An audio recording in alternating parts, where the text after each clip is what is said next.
Eu diria que a viagem pelos livros tem sido uma experiência única quando o assunto é clube de leitura aqui na VRS Academy. Olá a todos e todas, meu nome é Isadora Jardim, eu sou curadora aqui na VRS e hoje eu recebo a Thaís, que é mediadora no Viagem pelos Livros, e hoje a gente vai conversar um pouco sobre a importância da mediação e de uma mediação especializada. Thaís, muito obrigada pela sua presença. E vamos pegar esse fio aqui, vamos continuar nessa pergunta. Qual a importância da mediação num clube do livro, ou seja, né, na viagem pelos livros, que é o clube da VRS, e qual é o diferencial dessa mediação especializada? Oi, Isadora, obrigada pelo convite. A importância da mediação em um clube de leitura, eu diria que é facilitar as conversas, é abrir espaço para o diálogo, é deixar que as pessoas falem, que elas sejam ouvidas também, porque ler sozinho é muito interessante, é uma experiência, a gente aprende também. Mas compartilhar o que a gente aprendeu, compartilhar trechos, insights, reflexões sobre a obra é muito mais interessante. Então, eu diria que esse é o principal motivo da gente criar um clube de leitura e participar, né, dele.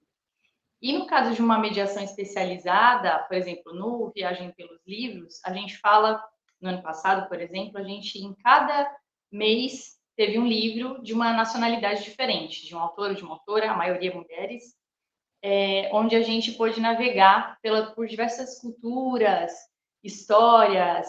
Então, isso é algo muito interessante. E eu, como mulher também, como viajante, acho que é uma viagem muito interessante essa viagem pelos livros. Então, ter essa mediação especializada foi uma oportunidade de compartilhar minha experiência enquanto viajante e também como leitora, como mediadora. Maravilha. E tá, nessa sua viagem aí, na viagem de 2023, teve alguma obra que te marcou mais? Teve sim, assim, foram vários livros, mas eu acredito que o que mais me marcou foi um livro da Marcela Serrano, uma escritora chilena. Eu mediei esse livro. Se chama Doce Inimiga Minha. E acho que mais me marcou porque são 20 histórias diferentes, 20 contos, todos protagonizados por mulheres. Então foi muito interessante porque quem participou do clube pôde também compartilhar um pouco da sua própria história e se vê muitas vezes nas protagonistas. Isso acho que foi mais interessante porque realmente rolou essa conexão, sabe? Entre a história e as pessoas que estavam ali compartilhando, refletindo sobre a obra.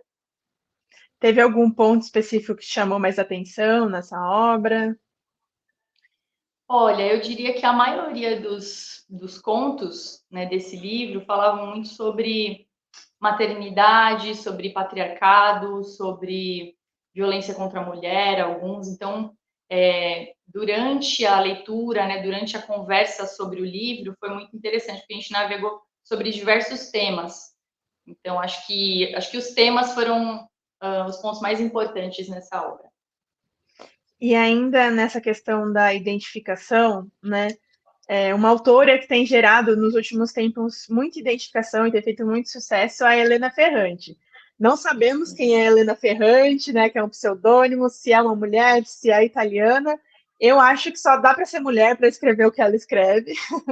Mas e aí, na viagem pelos livros do ano passado foi lida, né? Uma obra que é Um Amor Incômodo, justamente da Helena Ferrante, né? E existe algum comentário, reação ou interpretação da obra que foi realizada pelos participantes ou por você mesmo que te chamou a atenção, que ficou na sua cabeça?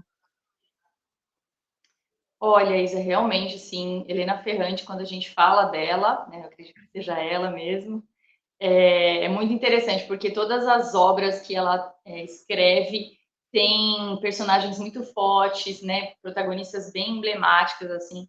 Então, no caso de Um Amor Incômodo, eu acredito que uma reflexão ficou bem forte depois da leitura, da conversa com as participantes e tudo mais, foi o próprio título, né, da obra. Então, Um Amor Incômodo. Que amor é esse? Né? Acho que em outras obras também da Helena Ferrante, ela traz essa provocação.